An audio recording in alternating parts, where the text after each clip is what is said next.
Hi, I'm Liv and today I'm going to do my July reading wrap up. So this month I've actually read quite a few books. So my aim for this month was 12 books and I managed to read 14. So I'm so happy. And I went on holiday, so the fact that I even managed to get through 14 books is insane, but I'm so happy. I did a holiday vlog actually as well, so if you want to check that out, go ahead. I'll talk you through them. I've read a vast range of books. I've done audiobooks, Kindle and physical books. I've literally written down notes for every single book I've read this month.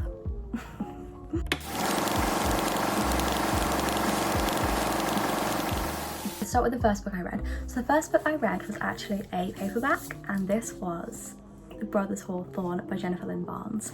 This book I read, and I went into this book not really expecting much because so many people said that it was such a letdown after the first 3 Inheritance Games books. Ignore everybody. This book was so good. I love this book. I ended up giving this book a 4.5. It was really refreshing to hear more about Grayson and Jameson. So this book is completely from the perspective of both boys, both brothers, Grayson and Jameson, and nobody else's perspectives. And they are 2 separate stories. So it's not one story, it's just different perspectives. It's like 2 completely separate ones. We've got Jameson working with Avery, and they've got some like task that's been given to them from Jameson's dad, and then Grayson's side, he is trying to help his sisters that he's found out about that he has from his dad from another family he had, and basically he's trying to look out for his stepsisters and also hide the truth about what happened to the dad in one of the other books. I really like the side-by-side point of views from the 2 brothers, polar opposite to each other, and they couldn't be more different. And I also thought that it was really nice to see the perspectives of both brothers because they both have such bad insecurities, and by that I mean Jameson constantly feels inadequate in comparison to his brothers. He feels like he is just on the other end. He's not smart. He's, in his opinion, he's not smart. He's not clever. He's not got anything about him that's quirky or like important. He just feels like he is just the ordinary person out of all his brothers and that he's got nothing to give. Whereas Grayson just feels like everybody who he ever meets in his life who becomes important always leaves him, and so he always blocks people out. And in this book we really delved deep into those 2 insecurities, and the brothers really like went through it, and they went through different tasks and they experienced things which showed them that that's not the case, that they are more than ordinary. They are more than just a brother who's not got anything about him, or people are going to stay. I also thought that the chapters and the pacing was really good. I just thought it flowed really well. Every chapter ended on like a cliffhanger, and you always thought, wait, I want to know more about that, and then it was swapped to the other brother's point of view, and you'd be like, oh, and at the end of that you'd think, oh no, I want to stay here now because I really like this story, and then it would jump back into the other one. It was so gripping, and the way that it was written was just so captivating. I just overall love the fact that we basically got these 2 brothers dealing with their trauma and seeing where it stemmed from. We got a few flashbacks as well, and I just thought it was paced really well. I thought the length was great, and I liked the ending as well, so I gave it a 4.5 as I said. Really good book. Next I read an audiobook, and that was Betting on You by Lynn Painter. So I gave this book a go because I read Lynn Painter's other book, which was Better Than the Movies, so I really loved that. I think I gave it a 5-star, but this book I wasn't as keen on. I did not like it. So this book we follow 2 characters, Charlie, and I actually don't know what the female main character was, like I actually have no clue, but Charlie is our male main character, and him and the female main character meet when they are both on a airplane going to see a parent, and Charlie's parents have been divorced for ages, and our female main character's parents are about to get a divorce, or they have just had one, and this is when they first meet. They then meet again at a movie, like it's like they're drawn to each other, so they're both at separate dates at a movie theatre, and they bump each other again, and then they end up going to work at somewhere and they bump into each other again at work. They're both working at the same place, and it's like, why does the universe keep making them bump into each other? So these 2 people end up sharing their lives together, basically just oversharing to each other about what they're going through at home, and she reveals how her mum has got a new boyfriend and she's not happy about it, and they come up with a plan to basically try and get the boyfriend to leave. And the problem I had with this book was that you just did not root for the female main character or the male main character, they were trying to stop the mum from being happy and moving on and being in a nice relationship. And it wasn't like the female main character's dad was a nice person and like, oh, the dad and mum should get back together. He was a horrible person as well, and he completely ghosted the female main character. So it just felt like they were breaking up the mum and her boyfriend for no reason. Like, there was no good reason for them to break up, and it just felt spiteful more than anything. It just felt like, why wouldn't you want your mum to be happy? Like, that's all I could feel. I was just like, why wouldn't you want her to be happy finally? I just don't understand. I also felt like the whole ghosting situation that happened with our two characters and like the dilemma that happened, the third act breakup, I did not like. I thought that she forgave him way too quickly. What he did was wrong, how he handled it was wrong, and the whole bet and the secret, I just thought it was gross. Like, the secret, I don't think he could have come back from that, and the way he handled it and the way he handled the whole situation was wrong, and I don't think he did a good enough job of coming back from that. I also do think that because our male main character was just so cocky, I just couldn't forgive him. There was just something about him that was not remorseful in the slightest. And there were aspects I enjoyed, but overall I did not enjoy this book that much. I ended up giving this book a 3.5, and I wouldn't recommend it. I just thought it was not for me. Next is a Abby Jimenez book, and this is Part of Your World. Oh my god, I love this book. Part of Your World is about our two characters. We have got our female main character who is called Alexis, and we've got our male main character who's called Daniel. Main tropes I had was age gap, so she was older than him almost by 10 years. And also money, so she had money and she'd grown up wealthy, whereas he didn't really have any money. He'd not grown up wealthy and he had to work his ass off to get things. Also a bit of like small town romance as well, and friends with benefits for a bit. So this story, we have Alexis and her car breaks down and Daniel comes to help her. She ends up going to the bar and she is needing to wait there because the mist on the fog outside is too strong. And while she's there, she ends up going home with Daniel because Daniel makes a bet or something with his friends and she's trying to help Daniel out. And they end up leaving as friends. She's adamant she's never going to do a one-night stand and ends up having a one-night stand with him. And once she sees his age and sees that I think he's about like 28 and she's like 36, she freaks and leaves.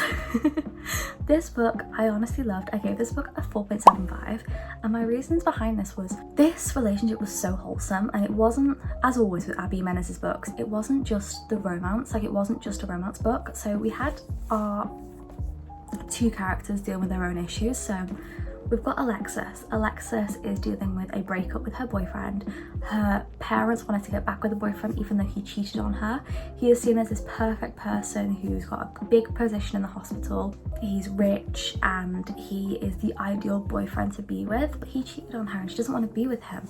And so all her parents are like being really unhelpful and pushy with her needing to get back with him. At the same time, we've got Daniel, who is trying so hard to keep his house. So Daniel's got a really strained relationship with his mum, and she is trying to sell the house that is his like family home that he uses as an Airbnb and rents out to people. He can't afford to buy it outright of his mum. He has to rent it out, and that's the only way he can keep it. So he's trying to do everything he can to save up enough money to buy the house off her. And it's such a beautiful house. It's like got roses down the banisters, and it's got so many details that you can tell are from like his parents and his grandparents and the people who raised him, and he really doesn't want to see it go. So he's a Airbnb owner, and at the same time he does like artwork, like he does DIY things. So you can see that he's so hardworking and he's such a good guy, and he's in this small town. He's loved by everybody because he's like, it's a small town anyway and everyone knows each other. He's a real good guy. He literally gives like Labrador energy, and he's so sweet to Alexa. There's a moment in it where something good happens to her and he shows up out of the blue with flowers, and nobody knows about their relationship, and everyone's like, who is this guy? And it's like he just wanted to be there to celebrate with her no matter who was looking. I just thought so many parts of this book were brilliant. And down there's a perfect green flag layered man, age gap, wealthy female main character, lesser off male main character, warm and familiar, cozy village. That was like the vibes. his whole thing that he wanted was he always just wanted to be there for Alexis, and he wanted to do anything to be with her, and he was just, his character was just so good. And then the whole scene with the dog was just so beautiful. Like, I can't even put it into words. So as I said here, Alexa's also finding herself and confidence was so refreshing, because she started off as this like almost weaker person who didn't feel like she could take control of her life. Like, her parents were always taking control, and by the end of it she's taking control and she is doing what she wants and getting what she wants, and I loved it. I thought it was such a good book and I just really enjoyed it. So I read a book which was the last in the series. This was a paperback, and this is The Last Star by Rick Yancey. So this book I did not give a 4.75. I really love this book. So this book is about aliens. This is part of a book series called The Fifth Wave. Not read it. This isn't gonna really make any sense, but this was the final installment of the third book. So this book was such like high stakes. I felt like it was a really good close to the series, and there's not much I can say without spoiling things, and it's not really gonna make sense unless you've read the other books. But it's about an alien invasion that happens, and the people on Earth are doing everything they can to go against the aliens and stop them from taking over, and that's what happens throughout these 3 books. And this was a really good end to it. I liked the ending. I thought it was really sweet and very bittersweet at the same time. Though, like, I was crying, I was bawling, I was a mess. I did a video on it. I think it was my getting through my TBR video, so go check that out. But honestly, such a good book, and the amount of POVs that we had, like different persons, like different people, I really liked it. The length was great. I feel like the pacing was brilliant. I just feel like it was a really good close to a series. Next we have a Kindle book. This book is one that I was so excited for, and it let me down badly. This is The Housemaid's Watching by Frida McFadden. I'm gonna start off by saying I gave this book a 2-star. I gave it a 2-star. So I've been waiting for this book since March. I finished The Housemaid's Secret, I think, in March. I read The Housemaid in March as well, and this book was meant to be like the last installment. My top is twisted. This is meant to be the last installment and like the big finale, and it was terrible. I'm going to explain to you like the basis of this book. I'm not going to spoil anything obviously, but this book is about our main characters again, the same ones that we've had throughout the series. So we've got Millie and what was he called, the male, Enzo? Yeah, Enzo. So Millie and Enzo are settling down in a house. They've got children. It is years in the future, like I think it's been like 2 decades or something. They finally settle down and something's weird. The housemaid across the road keep watching them. The neighbours across the road keep watching them. There's just weird stuff happening in the neighbourhood, and that's the vibe of it. It's meant to feel like your neighbours are watching you and things. So the problems I had with this book was the plotline was so boring. Our female main character, like if you've not read the other 2 books, don't watch this, just skip on, because this will ruin the other 2 books for you. But there's a little bit of spoilers coming up now about this book, so I kind of want to rant about it. So just skip on a little bit if you've not read it, or if you've not read the other 2 books. Have you skipped? If you haven't, it's your fault. Our female main character, Millie, in the other books has killed people. Like, she has killed people. So why the hell in this book, I don't care if it's been a year, 10 years, 20 years, why was she such a pushover? Her boyfriend, well, her husband was moving in on her. Oh my gosh, the neighbour was moving in on her husband and flirting with him, and she thought there was an affair going on. She's killed people, she's been to prison. Why was she not stepping up and saying, what the hell is going on here? If it was me, I would have gone right up to the woman next door and said, what the hell are you doing? And I expected that to happen. I expected a confrontation moment where Millie showed her like crazy side that we always see in every book, the moment that she snaps. We didn't get that in the whole book. Even at the end, we didn't get a Millie snapping moment, which was just devastating, because that's the point of the books. It's meant to show that she's unhinged. She is the like sort of villain character in it. She is the wild card. I also thought, why is Enzo being made out to be so stupid? And by this I mean, there's a lot of sections in the book where Millie is calling out Enzo for the flirting and saying like, you do know the neighbour is flirting with you, and he just goes, is she? I had no idea. And I'm like, Enzo, you literally helped women cross the country to get away from their partners. Are you that thick to not realise the neighbour is trying to move in on you? Really? I found that so hard to believe. I thought it was just stupid. It made no sense. It was like Enzo was a different person. It's like his character had been rewritten. I also thought that Enzo and Millie should have been stronger after being married for decades. It was like they were straight back to where they were when they first met in the first book. Like, no, they've been married for decades now, they've got children. Shouldn't they trust each other and tell each other everything at this point? It was weird that Enzo kept things from Millie. I just felt like it was so un-Enzo, so out of character. I couldn't believe it. I also thought that there was a plot line that was just abandoned. There was the plot line with the son, where the son was like acting weird and being antisocial and doing strange things and being aggressive. Why was that plotline made out like he was going to be the person who did the bad thing, and then the plotline was abandoned? That made no sense. Like, it was almost as if the book was trying to show us that he was potentially turning into Millie and having her like murder streak, sort of like that unhinged feeling, and then it was like they abandoned the plotline. I understand if it didn't turn out to be him and then there was another reason behind why he was acting the way he was, but there was no reason. It was just abandoned, and I thought that was lazy. I couldn't get behind that. I also thought, this was quite funny, I put, it's called The Housemaid is Watching, but the housemaid wasn't even involved in the story. The housemaid is not watching. So it was called The Housemaid is Watching, but the housemaid didn't actually have that much of a plot. Like, she wasn't involved in this story that much. She was involved at the end and a little bit in like the bit before the middle, and that was it. It was like, why was it called The Housemaid's Watching? It could have just been called like The Neighbours Are Watching, like I don't know, or Watch Out Housemaid. I honestly couldn't care less what it was called, but it was called The Housemaid is Watching and the housemaid was not watching, so pointless title. And finally, I've just put boring and predictable story. I knew it was going to happen from the moment it started happening, like the part 2 and part 3. I was like, oh, okay, I know where we're going with this, and it was a massive disappointment. I did do a reading vlog on it as well, by the way, in that TBR video. If you want to see my actual raw reaction in the moment, go check that out. But no, it was rubbish. Okay, on to a different book. This one I liked. So this one next talking about is by Layla Sage, and this book, I always went Layla Sage. This book was by Layla Sage, and this was Done and Dusted, which I gave a whopping 4.75. I really love this book. So this book is a cowboy romance. I read this on my Kindle and it was so good. So this book is a cowboy romance, and the trope was childhood enemies to lovers and he fell first, and it was also, what's it called, small town romance. Yeah, small town romance. So we've got our main two characters. We've got Luke and Emmy, and they've known each other since they were kids. They always used to annoy each other. Emmy comes back after she's had an injury and she's not doing horse riding anymore, but she's not told anybody.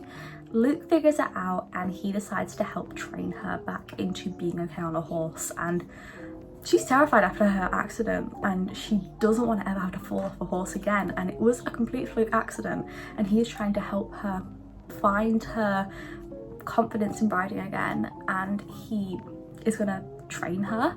At the same time, this close proximity also leads to like this heat and this spice between them, and she realizes that Luke's actually not a bad guy anymore. He's not stupid, he's not just a little vandalist person, he's not just a little kid, he's a man with a life and a job, and he owns his own bar.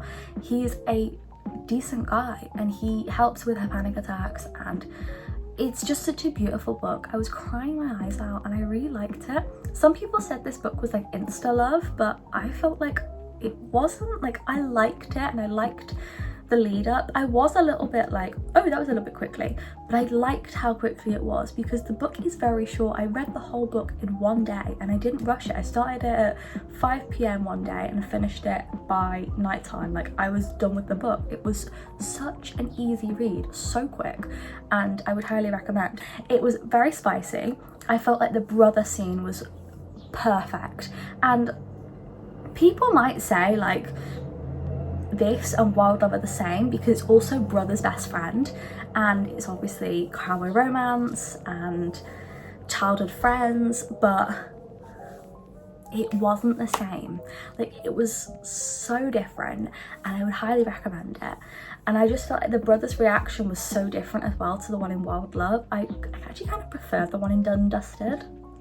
Sorry, but I did. I just felt like it was more realistic, like how explosive it was and how like serious it was. Overall, I really liked the book. I thought it was great and I can't wait to read the second one, but most of all, I can't wait to read the third one because the characters in the third one are the ones I want to hear about. So we have an audiobook, and this was The Paradise Problem by Christina Lauren. This is a new release and I gave this book a 3.75.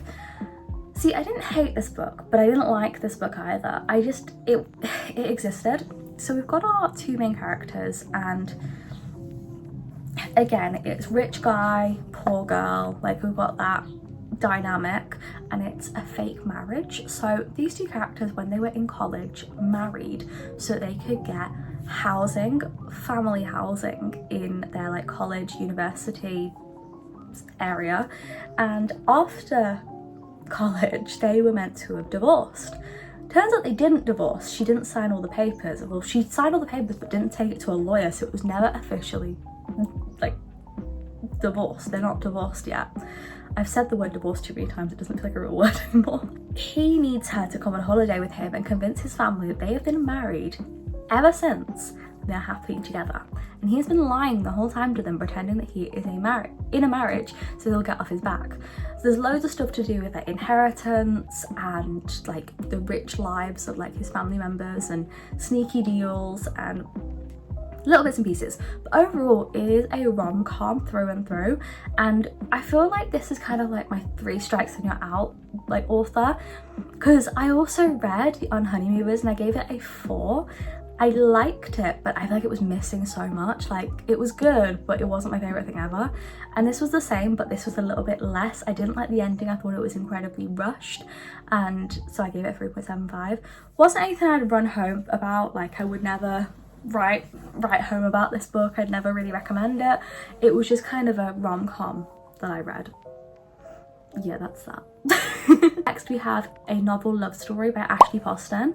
So this is my first Ashley Poston book I ever read. So this was the first time I ever read like a whimsical fantasy sort of book with like the romance and everything. I really like this book. So this book was set in a book world. So our main character, Eileen, has a favourite book series, and it stopped being created when the author died. And one day she breaks down in an area, and the area is the book area. It is the like small town village in the book, and all the characters are from the book in real life, but they don't know they're in a book. So she meets this guy, I can't remember his name was, Anders, and he knows that it's all a book, but why does he know? Is he a character in the book? Who is he? Is this part of his story? And it's just a big romance about like whose story is it? Why is she in this book? Also her trying to navigate the fact that she was in a relationship about to get married and he left her, and that's why she struggles with relationships now, and why she has such an obsession with rom-coms, because it's like the perfect life that she's always wanted. This book, I thought it was sweet. All the little details were great, like the graveyard and little things like the menu having the blurred bits when it hadn't been filled in on the book. I liked that.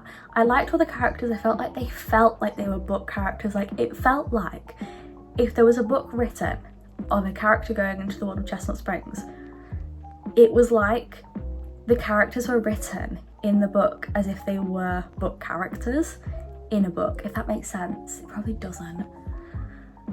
So the characters that were in the world, that were book characters, were written as if they were like a little bit more cartoony, very different to the real characters being Eileen and Anders, and I just thought it was very clever. So this book I ended up giving a 4-star, mainly because the ending disappointed me a little bit. The whole story was great and it was so whimsical and everything and I loved it, but then the ending just kind of, it was a bit blah and bland, so I had to give it a 4-star. But overall I did enjoy it and I would recommend. And that was a audiobook. We have another audiobook, and this was Daisy Jones and the Six. This was a novel and it was by Taylor Jenkins Reid. So this book I did enjoy. I gave it a 4.25 and I felt like this book was pretty good. So this book we follow Daisy and the band called The Six, and it's set in the 70s, and it's as though it's like they were being interviewed for a documentary. or like a journal or something, like by a journalist or something. It kind of felt like that, which I liked. I felt like it worked. So there's toxic characters, the voice acting was great, it was engaging, and I did like this book. So this book, we follow this band who are trying to make it big in the 70s, and they end up eventually recruiting Daisy into their band. She like travels around with them and performs with them, and we see the lives of these people and all the highs and lows, the arguments, because obviously band members are going to argue when they think like one person's getting more airtime, one person's getting more time doing like their solo pieces in the middle of songs. We saw drugs, drink abuse, alcohol abuse, drug abuse, all that stuff, and it was definitely a novel. I did like this book. I thought that Daisy's character was incredibly toxic and the mailman character was very toxic. I felt so bad for Karen and Eddie most of all, because it was as though the band The Six was only taking into consideration our mailman character, and that Karen and Eddie and Graham were just not important. They were just thrown to the side, and I felt like that was just such like a gutting moment, because that was when you kind of knew everything was gonna go crazy and like the band was really gonna split up. You see so many parts in this book where like you can kind of guess where things are going, but like you're hoping that it's not gonna go that way. But I really do enjoy Taylor Jenkins Reid's books. I feel like they're written very well. I just felt like this book was missing something for me. The book ended on a bit of a low in my opinion, and everything was happening and then it just felt like the book finished. Like it felt like we had this big circle and we got to about here and then it finished, and I just felt like we needed something to bring us down. Like we were missing something to bring us down from it instead of just ending the book. Next we have a Kindle book, and this was Off to the Races by Elsie Silver. So I ended up really liking this book. This was the first book that Elsie Silver ever wrote, and it was so good. So we follow these two characters. We've got Van and Billy. Billy is a horse trainer and Van is somebody who's trying to take over his granddad's business with horses now that his granddad has passed away. His granddad was involved in a scandal and he's trying to clear his name, and he hires Billy to basically train the horse Double Diablo, and he's meant to be a problematic horse. He's temperamental and she's got her work cut out for her basically. It's a really good book. It's what tropes are in it. Oh, I've not written anything down, but there was miscommunication trope, grumpy sunshine, workplace romance. I think that was everything, but it was really good basically. I really enjoyed it. Look, the plotline was great. So the whole plotline, I don't explain the plotline then. So the plotline with this book was that Double Diablo was meant to get through different rounds of horse racing and eventually win the overall like champion thing to get that place back on the map and to clear its name from being like scandalized by what the grandfather did. I liked this storyline. I thought it was good, and I liked how much it set up the next book with Violet, and it was good. The things I liked about this book was that Billy was a firecracker. She was opinionated and she wouldn't be shut up. She would never shut up. She would never stop talking, and it didn't matter who bit back at her, she would never back down, and I loved that about her. Her love for horses was just so beautiful. There's a scene when the horse gets sick and she like stays up all night for days on end walking this horse round and round trying to help it. She won't go to bed, she won't eat, she won't stay out of the rain. She's just so devoted to trying to help Double Diablo, and it was so emotional. Like I actually felt myself welling up because I was like, I'm willing this horse to be okay, and she was just so distraught over the fact that it potentially wasn't going to be okay. I also thought that Van's character grew on me. At the start I didn't like him. I thought he was very egotistical and narrow-minded, and then as you got to know him and his past was revealed to you, you really understood why he was the way he was. But overall, yeah, I really liked this book, and I thought it was a great book for Elsie Silver's first book. I thought it was really, really good, and I gave this book a 4 stars. We have a physical book, and this was a new release. It is Love Unwritten by Lauren Asher. So this book I read and I liked it. As you can tell from my voice, I was a bit on the fence with this book though. So this book was good. It's about Raphael and Ellie. It's the Lakefront Billionaires series. So this book I liked. Let's think. So we've got our main character, Raphael, or Ellie, and we've got Raphael's son, Nico. So this book we follow, there isn't really a plot to it that I can think of. I think the main plot is that they're trying to make as many memories as possible for Nico to see. So Nico has a condition in this book that his eyesight is going, and so they're trying to make as many physical memories as they can for him to be able to remember and to see as much as he can of the world before he loses his sight completely. So this book we see Ellie trying to get Nico and his dad Raphael talking again properly, and that's the main storyline really. It's that, and I've just realised that that's the whole plot line to the book. I thought it was way more like going on than that, but that's the basis of the book. So the stuff I liked, I thought that Nico and Ellie's relationship was cute, which was the nanny and the son. I thought it was very sweet, and I thought that Raphael showing Ellie that she's beautiful no matter what she'd been through was great, and the whole stuff with like the trigger warnings list, go through that. The trigger warning list is really important for this book because even I was a bit like, oof, that's a bit much for me. I have to close the book for a minute because there's a lot. Just read it, please. I did think that I had a few problems with this book. So it's hard to explain. Why am I finding this book so hard to explain? I feel like what I've said is right, but there wasn't really any of the plot to it, I don't think. I felt like Raphael and Ellie got together quite quickly. Like they got together incredibly quickly. I think it was like we still had 200 pages left and I was like, oh okay, well what happens now? And I did feel like this book was maybe 150 pages too long. I mean, look how thick that book is. Like for a romance, that is a thick book. And Love Redesigned was not that thick, and that was the first one in this Lakefront Billionaire series. So I kind of feel like if it was maybe that thick, I could have been okay with it, but that is a lot. I did have to take it down a bit because of that. I also felt like there was a relapse scene in it where something was going to happen, but it didn't happen, and I just felt like that scene was a bit too much. Kind of would have loved to have gone without seeing that or even been hinted at. I just felt like it was unnecessary for the plot. And I also felt like Raphael could have had more of a backbone when he was speaking to Nico's mum, and I feel like I'm not explaining this book very well, but if you've read it you'll know what I mean. That the plot is difficult to explain because there isn't really one. Like they're trying to make memories for Nico. The nanny and the dad Raphael are kind of arguing quite a bit, and there's this awkward tension between them, and Raphael is also trying to get back on good terms with Nico because they've got this awkward vibe between them. They end up going on holiday to make memories, and that's about it. There isn't really much else going on, and then that's it. There's not really anything else happening. But yeah, I ended up giving this book a 4.5.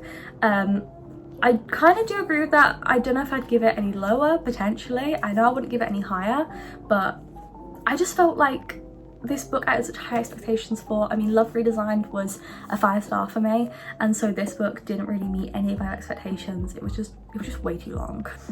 Next we have a audiobook, and this was Hate Mail by Donna Marchetti.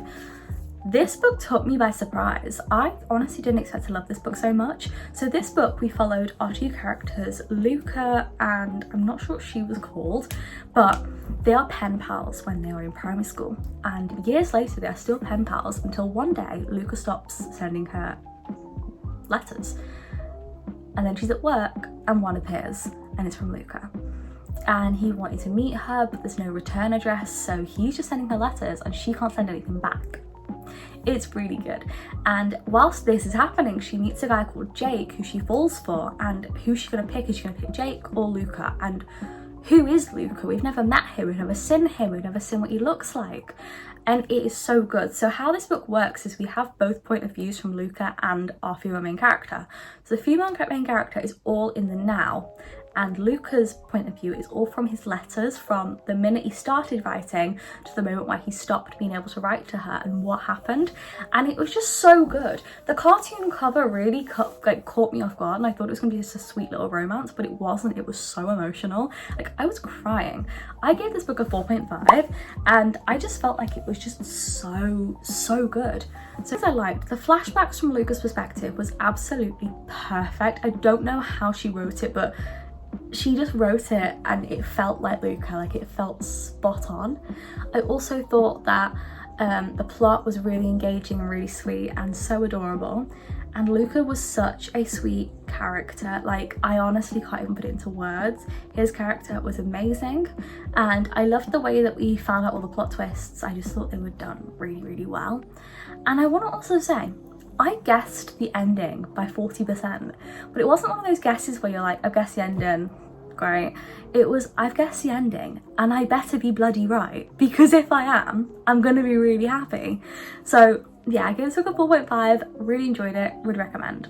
I've got 2 books left, by the way, I swear. This video is a long video because I read a lot this month. A Photo Finish by Elsie Silver, which is the second book in the Gold Rush Branch series. The first one was Off to the Races.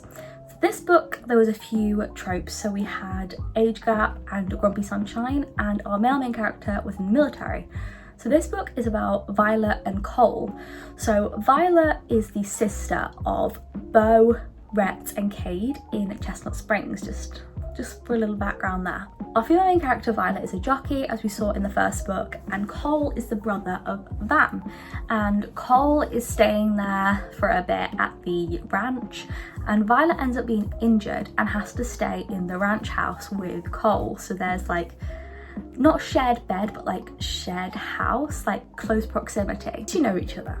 So not long ago, Violet and this guy Van were messaging each other on sort of like not a dating site, but like a saucy site, and they texted each other and sent photos to each other, but never revealed what they actually looked like or their faces, until finally they did. And they never met in real life until, well, she revealed her face, by the way, he didn't. So they never met in real life until they bump into each other and Cole says something to her, revealing that he knows who she is and that he is the guy from those videos and from all the calls and the texts, and she is mortified. And it's honestly such a good book. So the stuff that this book really goes into is, there's self-acceptance from Cole, and he's been through so much with the military and his father's death that he's never been able to get over. But we saw like self-acceptance, which I loved. There was a storyline about his dad's accident and how much that had affected him, and there was a lot about trauma. We also had a lot of plot twists, which I really appreciated, and the storylines with the plot twists were so good. They weren't just plot twists, they were plot twists for a reason, and I couldn't appreciate them more. They were so good. Also, I thought the pacing was really good, and the build-up of the tense romance was broken at the perfect time. It was like it was built and built and built and built, and when it broke, I don't think I've had a more satisfying break in a romantic tension before. It was, oh my god, it was perfect. But like the information we got like towards the end of like the truth of some of the stuff about Cole, like about that he's not actually just a grumpy guy, like the truth was, it was amazing. It was chef's kiss. I just thought the ending was also brilliant as well. I overall gave this book a 4.5 star, and I really enjoyed it, and I cannot wait to read the next book in this series. The last book we've got is a physical copy, and this is Travis by Mia Sheridan. I actually tabbed this one for once, so look at all that. I really loved this book. It was really good. So this book I actually read for a video, so I'm not gonna tell you the star. You can read that, you can watch that video, which will be coming out soon. It's the how many 5 stars can I get in a video. That sounds so weird. How many 5-star books can I find in a video? That's what the video's gonna be called, so check out that. This book was so good, and maybe it was a 5-star. Maybe, but put the bell notification on to be notified when I've read this book. It was perfect. It was a mini sequel for the Archer's Voice book, if you've read that, and I got the closure I needed. It gave us closure for Archer and Travis. So in Archer's voice, Travis was not the best character. He was a horrible person, and by the end, we saw that he was really trying to make amends with Archer. And in this book, it's set 8 years in the future, which I appreciate. I don't think it could have been set any less because it would not have hit as good. And Travis has really tried to make up to Archer, but he's still like beating himself up over everything. And we get to understand why he acted the way he did, and all the trauma he felt from what happened to his dad, and the truth coming out and the way it came out. And you get to really understand Travis as a person and why he acted the way he did. I felt like Haven, who was the girl in the story, was such a good character, and there isn't really a plot to this book. It was mainly that a new girl, Haven, showed up and her brother, and Travis was helping Haven potentially get with a guy called Gage, and that was it. That was the whole plot line. But at the same time, Travis is going through his own battles and inner demons, and he is trying to come to terms with everything that's happened with him and Archer and what he did to that family, and really understand like he's not alone even though he feels it, and come to terms with what his mum did as well. And like, he's not his mum even though she is his mother. One thing about this book I loved was Betty and Bert. So there is a girl called Betty and there is Bert, and their storyline is so beautiful. Like, I couldn't write it. It was brilliant, and the truth about why them two are like together, and like the feelings they have for each other, and they're not even together, but the vibe they have, it's just so beautiful. I tabbed it, I knew I did. It's just beautiful. It's just honestly so beautiful. I also felt that I don't think anything else could have redeemed Travis more than this book. I felt like it was written perfectly, and it wasn't just a book that was meant to redeem Travis. It was a book that was meant to show us the future of Travis and Archer and how they dealt with everything. The council scene was really good. It was really well done, both of them. And the humour in the second council scene, oh my god, I was howling. I tabbed so much with like humour in the last bit. Like, look at all that there. Like, I was howling. It was so funny, and the council members were hilarious.